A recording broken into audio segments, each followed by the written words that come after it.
The final 2 members of the Goon Squad in Rankin County will be sentenced on their federal charges tomorrow. It comes after the latest 2 sentencings today that included the longest one so far.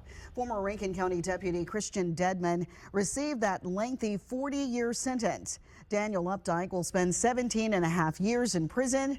3 on your side's Quentin Smith tells you everything that happened inside the courtroom today. It was an emotional day inside the courtroom, especially when the judge handed down the 40-year sentence to Christian Dedmon.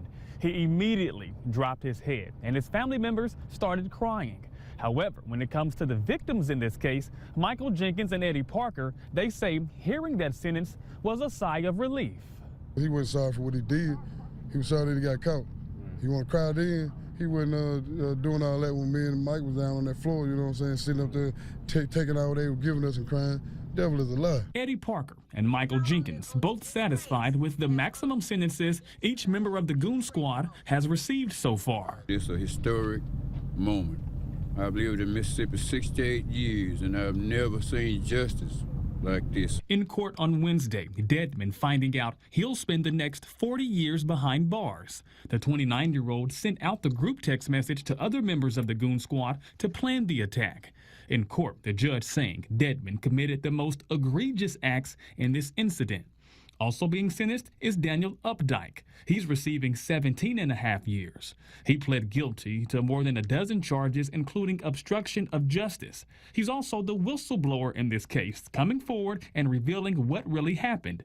In May of 2023, he turned over the text messages detailing the Goon Squad's plan for this brutal attack. That was the biggest thing. That's what broke this case open. And that's what everybody needs to understand is if Daniel Updike had not given his text message threads to the government, we may not be here. This comes after these 6 former Rankin County law enforcement officers pled guilty to physically and sexually assaulting Jenkins and Parker and then trying to cover up the crime. All of this happening in January of 2023 after attorneys say a neighbor complained about them staying in a white woman's home. And again, it's a warning to all law enforcement officers. Just do your job. Stay away from criminality. There are now only 2 members of the Goon Squad left to be sentenced. Brett McAlpin and former Richland police officer Joshua Hartfield. They'll make their court appearance on Thursday. Reporting from outside the federal courthouse, I'm Quentin Smith.